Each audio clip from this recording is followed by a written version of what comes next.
Saudações! O tema da aula de hoje é compartimentação horizontal. A compartimentação horizontal é definida no âmbito da legislação da Bahia, na Instrução Técnica número 09.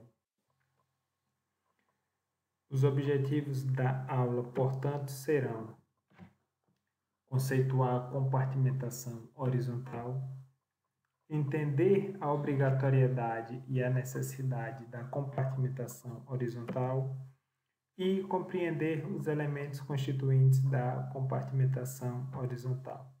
São esses os objetivos e foi através deles, através da necessidade do entendimento e da compreensão destes objetivos que a aula foi montada. Compartimentar significa dividir algo. Compartimentar significa separar em parte ou separar em seções. No contexto da segurança contra incêndio, a compartimentação consiste em dividir fisicamente o espaço através de elementos resistentes ao fogo, através de paredes, entrepisos, lajes resistentes ao fogo. Entretanto, na compartimentação não é necessário retirar toda e qualquer comunicação entre essas partes separadas. A parede de compartimentação e a laje de compartimentação pode possuir aberturas.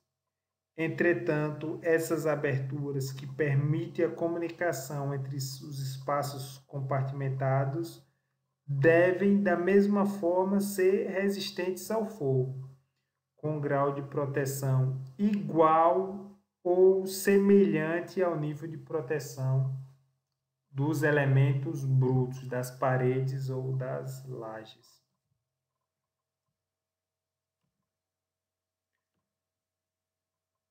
Os objetivos principais da compartimentação, o objetivo principal da compartimentação é restringir o fogo ao seu ambiente de origem. O objetivo principal da compartimentação é evitar que o fogo se alastre para outro compartimento. Lembra quando eu falei do isolamento de risco, que o objetivo do isolamento de risco, que é obtido através da distância de separação ou através de uma parede corta-fogo de isolamento de risco, o objetivo do isolamento de risco é evitar a propagação do incêndio entre edificações diferentes. Já a compartimentação tem por objetivo evitar a propagação do incêndio entre compartimentos diferentes dentro da mesma edificação. Portanto, a compartimentação, além de restringir o fogo ao seu ambiente, caso ela desempenhe bem sua função e restringe o fogo ao seu ambiente, ela irá limitar a quantidade de pessoas expostas aos riscos dos incêndios. Além disso, como o incêndio está restrito ao ambiente de origem, será possível a saída rápida e segura das pessoas, pois as rotas de saída, em tese, não são comprometidas, dado que o incêndio está restrito. Sendo assim, a compartimentação facilita as operações de combate ao incêndio, bem como facilita o resgate das vítimas. A compartimentação pode ser horizontal ou pode ser vertical. A compartimentação horizontal visa impedir o avanço do incêndio entre ambientes diferentes do mesmo pavimento, através de paredes corta-fogo e de proteções nas aberturas nesta parede. Por outro lado, a compartimentação vertical visa impedir o avanço do incêndio entre pavimentos diferentes, no sentido ascendente. O principal elemento para a compartimentação vertical são as lajes resistentes ao fogo, são os entrepisos resistentes ao fogo. E, logicamente, da mesma forma que na compartimentação horizontal, as aberturas existentes nesses entrepisos, as aberturas existentes nessas lajes devem ser igualmente protegidas. Além disso, a compartimentação divide-se em compartimentação exterior e compartimentação interior. A compartimentação interior busca evitar o alastramento do incêndio entre os ambientes do mesmo pavimento ou de pavimentos diferentes através das aberturas que existem nas paredes ou nas lajes. Já a compartimentação exterior busca proteger as fachadas das edificações, para evitar a propagação do incêndio entre as aberturas das fachadas das edificações.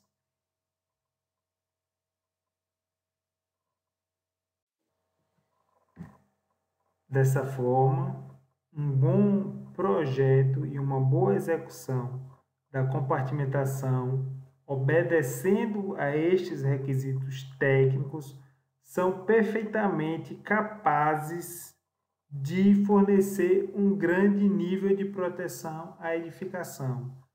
Além disso, a compartimentação, como ela é composta em sua grande maioria de elementos brutos, a compartimentação é uma medida barata, é uma medida que não traz ônus em relação ao preço total da construção.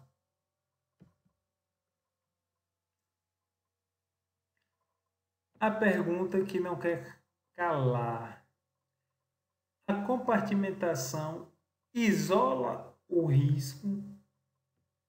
Compartimentação é isolamento de risco? Tanto a compartimentação como o isolamento de riscos fazem parte do sistema de proteção passiva da edificação. Ambos são medidas de proteção passiva dentro da edificação. Entretanto, a compartimentação é uma medida de segurança exigida em certas edificações conforme decreto.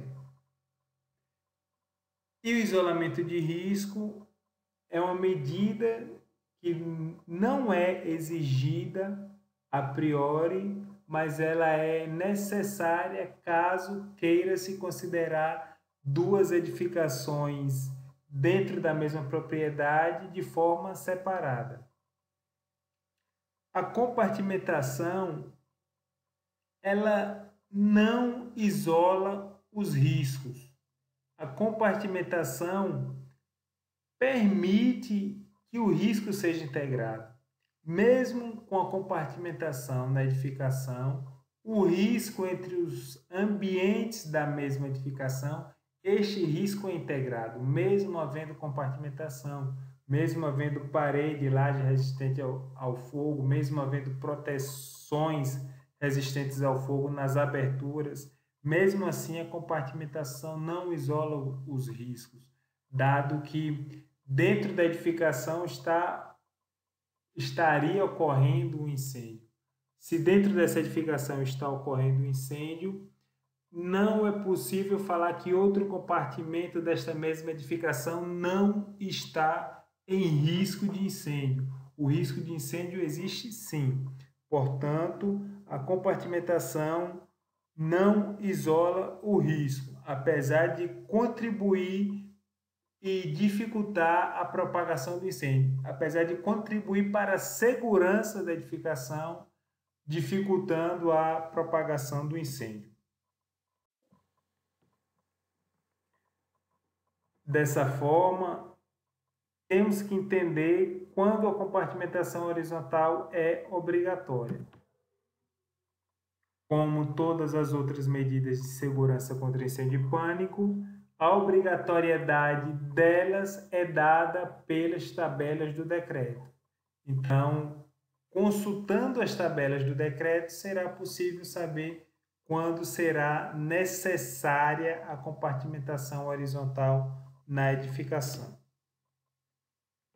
Lembrando, como a compartimentação não é isolamento de risco, mesmo que os ambientes sejam compartimentados, considera-se a área total, considera-se os ambientes de forma integrada para fins de exigência das medidas de segurança contra incêndio e pânico. Compartimentação não isola riscos. Entretanto, não basta observar as tabelas do decreto para saber se a edificação vai ter compartimentação. Para que haja compartimentação horizontal, o decreto precisa exigir e, além disso, precisamos observar esta tabela. E esta tabela nos diz que, em razão da altura e em razão da ocupação, esta tabela estabelece as áreas máximas, os tamanhos máximos dos compartimentos. Então, o que esta tabela diz, por exemplo, é que não pode haver uma edificação térrea de um pavimento C1 com um compartimento acima de 5.000 metros quadrados. Sendo assim, caso a edificação C1 ou C2 tenha 4.000 metros quadrados, ela não precisará de nenhuma compartimentação, dado que não pode haver compartimentos maiores que 5.000 metros quadrados. E nesse caso, a área total são 4.000 metros quadrados, não alcançaram a área máxima de compartimentação. Agora, entretanto, caso a edificação possua 6.000 metros quadrados, aí sim será necessário pelo menos uma compartimentação horizontal, já que a área máxima de compartimentação é 5.000 metros quadrados. São 5.000 metros quadrados. E cada área compartimentada deverá possuir uma saída de emergência específica. Em suma, sempre que houver exigência de compartimentação horizontal, deve-se restringir as áreas dos pavimentos de acordo com esta tabela que fala qual é a área máxima de compartimentação. E, por conseguinte, se a edificação possuir área total menor que a área máxima de compartimentação, a compartimentação não será exigida. A edificação não será obrigada a se compartimentar. Então, vamos aos elementos construtivos da compartimentação. Estes elementos são paredes corta-fogo, portas corta-fogo, selagem corta-fogo e registros corta-fogo, os dampers. As paredes corta-fogo são os principais elementos de compartimentação horizontal. E os demais elementos são as proteções que existem nas aberturas da parede corta-fogo. Vamos falar, portanto, de cada um destes elementos. O primeiro elemento, parede corta-fogo.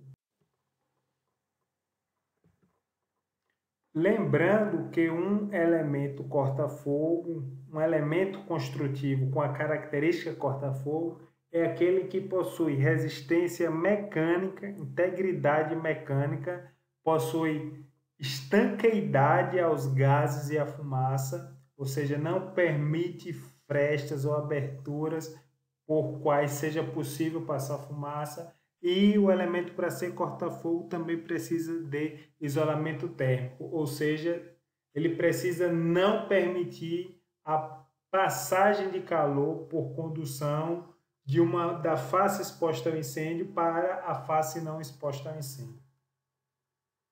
A parede corta-fogo precisa ter determinadas características.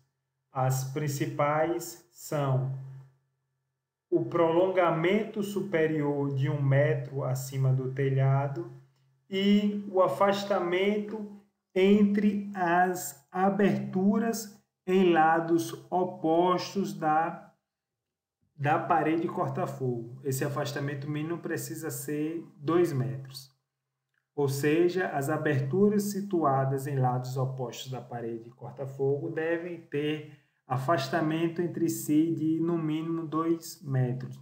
Caso não haja esse afastamento, pode-se substituir esse requisito de segurança por uma aba lateral, prolongando-se além da projeção externa da edificação por 90 centímetros.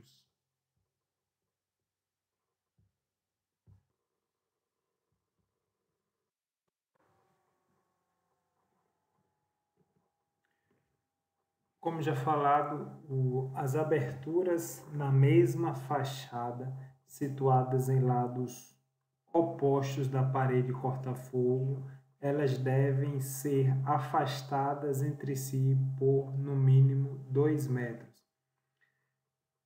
Essa distância mínima de 2 metros pode ser substituída por uma aba horizontal, ou seja, um prolongamento da parede fora da projeção externa da edificação com 90 centímetros de comprimento em toda a altura da parede. Então, ou há um afastamento ou há uma aba de proteção.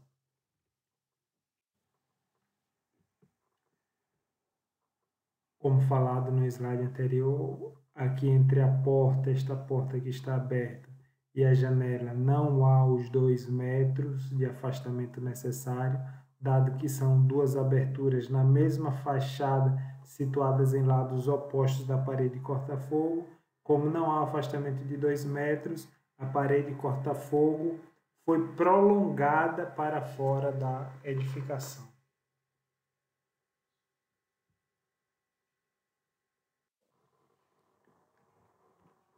Em relação a esse distanciamento entre as aberturas situadas de lados distintos da parede de compartimentação, quando as fachadas forem ortogonais, o afastamento, que seria de 2 metros, ele precisa ser um pouco maior. Nesse caso, deve ser de 4 metros, ou seja, D aqui na figura deve ser de 4 metros. Ressaltando, as aberturas situadas em lados distintos da parede de compartimentação, no caso de fachadas ortogonais, devem possuir entre si um afastamento mínimo de 4 metros.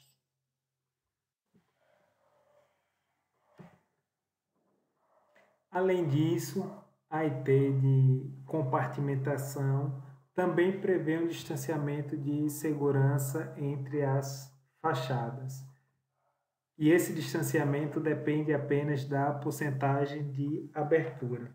Então, em razão da porcentagem de abertura da edificação, o distanciamento será dado, sendo que o distanciamento mínimo deve ser de 4 metros.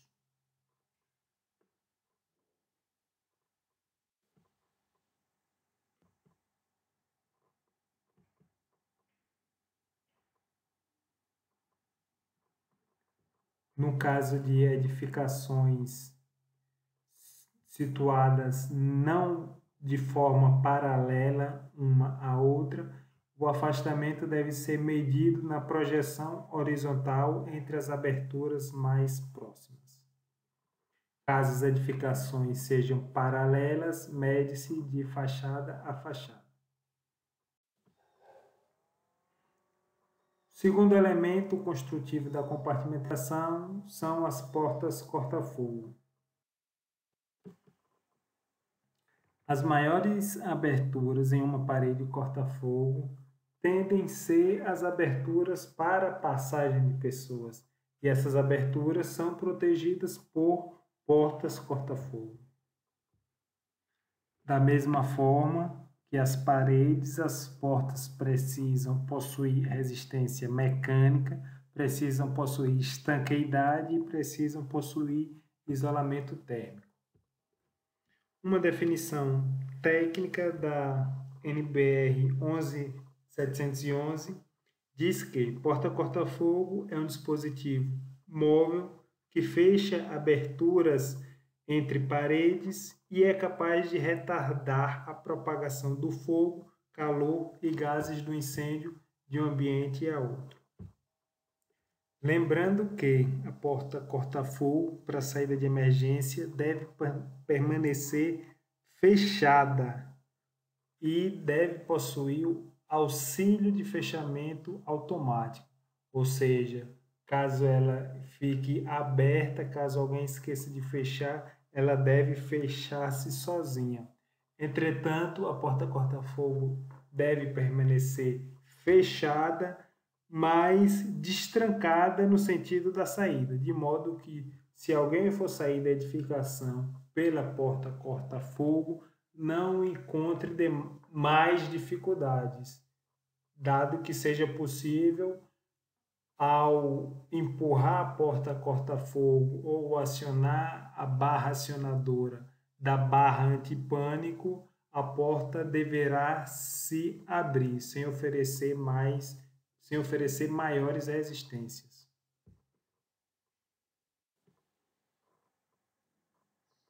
Então, a porta corta-fogo pode ser a porta corta-fogo para saída de emergência, que deve permanecer fechada, entretanto destrancada no sentido da saída. E a porta corta-fogo, admite-se que a porta corta-fogo em ambientes industriais e comerciais, ela fique permanentemente aberta, desde que seja comandada pelo sistema de detecção, que em caso de detecção de um incêndio na edificação, as portas fechem-se automaticamente.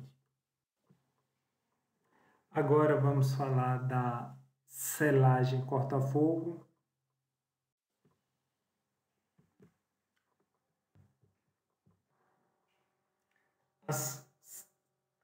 Além das aberturas para passagem de pessoas, que são as aberturas protegidas pelas portas corta-fogo, as edificações geralmente também precisam de aberturas nas paredes para passagem das instalações prediais, principalmente as instalações elétricas.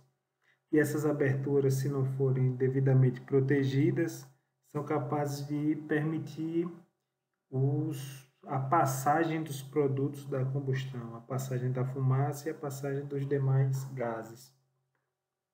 Passagem da fumaça dos demais gases de um ambiente, no ambiente onde originalmente estará acontecendo o incêndio, para o outro ambiente. Caso essas aberturas ficassem desprotegidas, o nível de proteção dado pela compartimentação geral da edificação seria descaracterizado. Sendo assim, essas aberturas devem ser protegidas.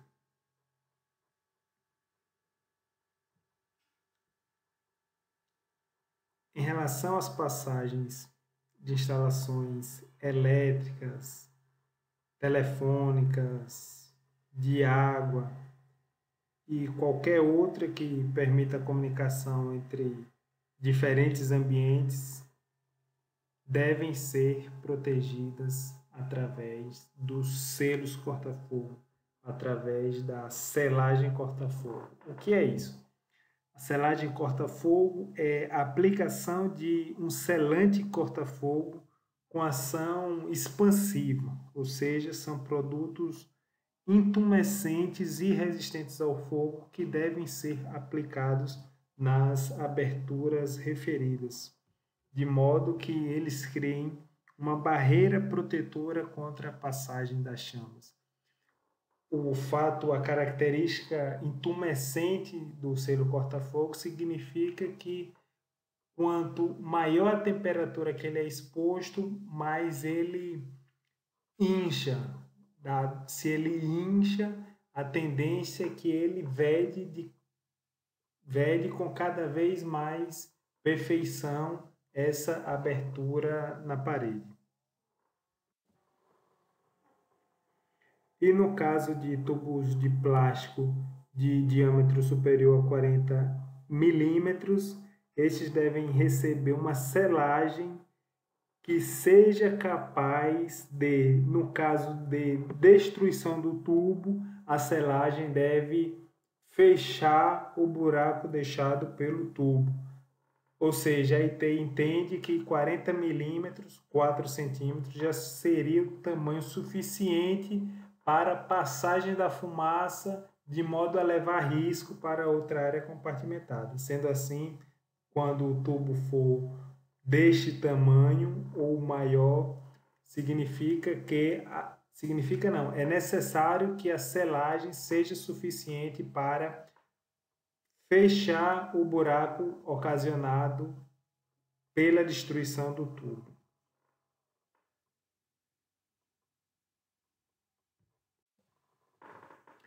Por fim, vamos falar dos registros corta-fogo. Outras aberturas comumente existentes nas edificações são aquelas aberturas responsáveis pela passagem dos dutos de ventilação. Os dutos de ventilação são tubulações para a passagem de ar, com objetivos de exaustão ou circulação de ar-condicionado entre os ambientes. E os dutos de ventilação possuem um grande espaço e ultrapassam a parede. Além disso, o próprio incêndio poderá ser alastrado, a fumaça poderá ser arrastada para outros ambientes da edificação por dentro dos próprios dutos de ventilação. Sendo assim, ao redor dos dutos de ventilação, precisa haver uma selagem com ação intumescente para que as frestas ocasionadas que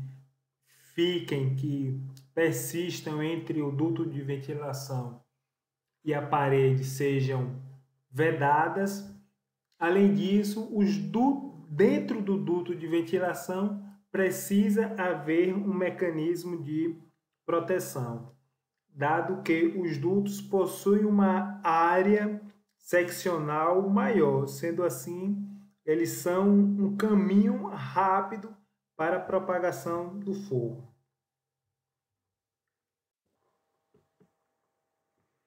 Então, o fogo pode propagar-se de várias maneiras através dos dutos de ventilação. Pode propagar-se por dentro do duto de ventilação ou pode propagar-se por meio da condução por fora do duto de ventilação, que é o que podemos perceber nas figuras mostradas.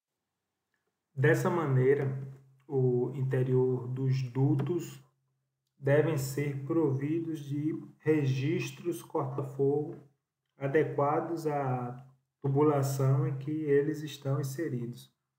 Além disso, os dampers, os registros corta-fogo, devem ser devidamente ancorados à parede. O registro corta-fogo, como os senhores podem perceber na imagem, é um tipo de válvula que ele é colocado dentro da tubulação e tem o objetivo de interromper o fluxo de fumaça. Eles são empregados dentro das tubulações de ar e geralmente são feitos com uma chapa de aço galvanizado e essa placa central é um elemento de vedação, um elemento disse que esse elemento é termoisolante, ou seja, é um elemento resistente ao calor e que não permite a passagem da fumaça. vejam que o damper, o registro corta-fogo, essa parte vermelha, ele deve ficar fixado à parede, dado que, por ocasião de um incêndio, o duto de ventilação irá entrar em ruína e a ruína do duto de ventilação não deve prejudicar o fechamento realizado pelo damper. Sendo assim, precisa entre o damper e o duto de ventilação deve haver uma espécie de luva flexível para que quando o duto de ventilação entrar em ruína, a luva entre em ruína junto com o duto de ventilação, mas que o damper seja preservado, para que ele continue fazendo o isolamento entre os diferentes ambientes. Sendo assim, o objetivo do damper é impedir a passagem de fumaça e impedir a passagem de calor. E o damper, regra geral, ele fica aberto. Este elemento preto aqui na figura, que é o elemento termoisolante, que é o fechamento do damper, em geral, ele permite a passagem de ar, ele fica na posição aberta. Entretanto, em caso de um incêndio, ele deveria ser acionado imediatamente pelo sistema de detecção e adquirir a posição da imagem, a posição fechada. Como já falado, o acionamento do registro corta-fogo deve ser automático e esse comando deve vir através do sistema de detecção de fumaça da edificação. Quando se trata de sistemas de segurança contra incêndio e pânico, a falha no sistema deve permitir que o sistema pare na posição de segurança. Um exemplo, para uma porta corta-fogo, um exemplo já falado nessa aula, para uma porta corta-fogo, a posição de segurança é que ela permaneça fechada, dado que o objetivo dela é impedir a passagem de fumaça e gases oriundos da combustão. E, especificamente em ambientes industriais, permite-se que a porta corta-fogo fique aberta. Entretanto, caso haja uma falha no sistema, caso falte energia, por exemplo, o sistema deve ordenar imediatamente o fechamento desta porta. Da mesma forma acontece com o damper. A posição de segurança de um registro corta-fogo é a posição fechada. Só que no dia a dia, o damper permanece na posição aberta. E caso haja uma falha no sistema, caso o sistema depane, o sistema pare de funcionar, que também pode ser provocado por falta de energia elétrica, o damper deve imediatamente adquirir a posição fechada, sair da posição aberta e ir para a posição fechada. Ou seja, a falha no sistema de segurança deve resultar em uma posição de segurança. E a posição de segurança do damper é a posição fechada, que é como está demonstrada nas linhas tracejadas entre as paredes na figura. Como o damper deve ser controlado pela central de detecção, a própria central do sistema de detecção deve mostrar o status do damper. Além disso, a central deve permitir o acionamento manual do damper na própria central. Então, da central, eu necessito que seja possível abrir ou fechar o damper. Além disso, caso haja falha no sistema de acionamento, como já foi falado, a falha deve resultar na posição de segurança, ou seja, a falha deve comandar imediatamente que o damper assuma posição fechada para impedir a passagem dos gases. E no caso de impossibilidade técnica de colocação do registro corta-fogo, os dutos devem ser protegidos em toda a sua extensão.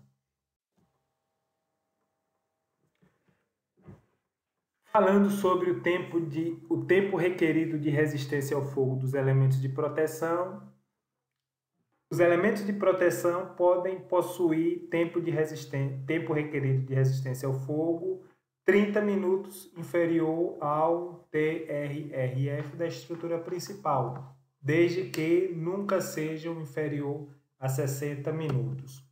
Exemplos: se a parede possuir TRRF de 120 minutos ou se a parede possuir TRRF de 60 minutos, no primeiro caso, os elementos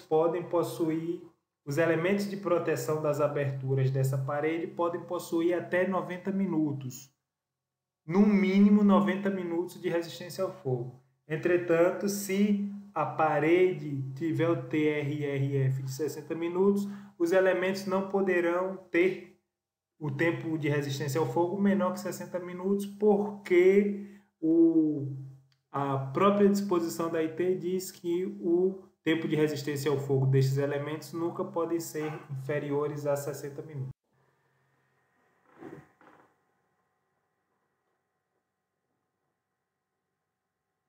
Recapitulando os objetivos, ao final da aula o participante deverá conceituar a compartimentação horizontal, espero que esteja claro, entender a obrigatoriedade e a necessidade da compartimentação horizontal, entendemos as tabelas do decreto, a tabela de área máxima de compartimentação e compreender os elementos constituintes da compartimentação horizontal. Vimos os principais elementos que constituem a compartimentação horizontal. Aqui estão as referências utilizadas para a confecção desta. Por fim, me despeço agradecendo, muito obrigado a todos e lembrem-se, vidas são salvas na fase do projeto. Vidas alheias, riqueza salvar.